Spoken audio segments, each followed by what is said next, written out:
और मेरे को यहीं से पता चला, मेरे सीनियर ने मुझे सिखाया, पहले सपना देखो, फिर महसूस करो और बिलीव करो उस परमात्मा के कि वो हो ही जाएगा।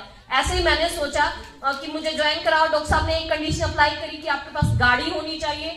जब ये शब्द सुना कि गाड़ी होनी चाहिए, मैं बहुत डरपोक थी, मुझसे रोड क्रॉस तो होता नहीं था, गाड़ी कैसे चलाऊंगी। मेरा पहला सवाल यही था कि गाड़ी के तो टायर ही नहीं दिखते, मैं गाड़ी कैसे चलाऊंगी, कहीं इधर उधर चली गई तो।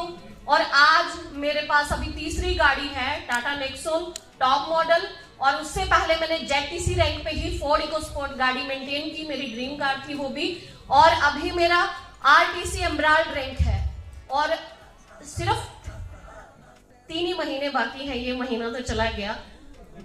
23 अप्रैल 2026 को मैं एनटीसी गोल्ड बन के, और अभी सीलिंग की बात करें, मैंने ऐसे टाइम पे मेरी टीम में सीलिंग अचीव करवाई जो मेरे लिए बहुत टफ टाइम था, जिसमें पहले मैं मेरी माँ को खो चुकी हूँ, मेरे लिए मेरी माँ ही है। डॉक्टर साहब बिल्कुल वही गुण है इनमें। जब ये हॉस्पिटल में थे तब मैंने मेरी टीम में सिर्फ डीटीसी रैंक पे राहुल जी की सीलिंग अचीव करवाई, और अभी विद इन 3 मंथ, इन 3 महीनों में 2 सीलिंग अचीव करेंगे।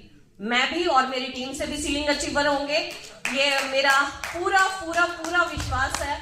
और कहते हैं कि परमात्मा कभी दिखता नहीं, कभी पीले कपड़े पहन के नहीं आता, वो सब इन्हीं लोगों में है। और मेरे लिए तो मेरे परमात्मा ही है, और मैं तो डॉक्टर साहब को कुम्हार ही कहती हूँ। आपने देखा होगा मिट्टी का बर्तन बनाना कितना आसान है, और एक पकी हुई मिट्टी का बर्तन बनाना कितना मुश्किल है। हम सभी पकी हुई मिट्टी हैं। जब मैंने इस बिजनेस में आई तो 40 साल की एज थी मेरी।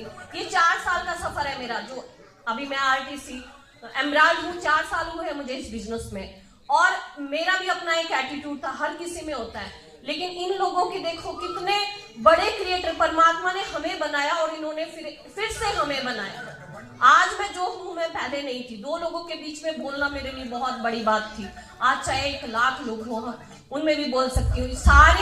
सारे ये बिजनेस पैसा ही नहीं देता, सबसे बड़ी बात ये इंटरनल आप में बहुत इंप्रूवमेंट करता है। मैं 40 की हो गई थी, अब 45 साल मेरी एज है। 41 साल की एज में 1 साल बीच में कोरोना आ गया, जब मैंने बिजनेस की शुरुआत की। तो मैं ये कह रही हूँ कि जो मेच्योरिटी, जो मैंने दुनिया को देखा, वो इस बिजनेस में आने के बाद ही देखा। तो इसलिए बहुत बहुत धन्यवाद करती हूँ सभी मेरे मेंटर का, जिन्होंने मुझे इस प्लेटफॉर्म को दिया, स्लाइड बनाया।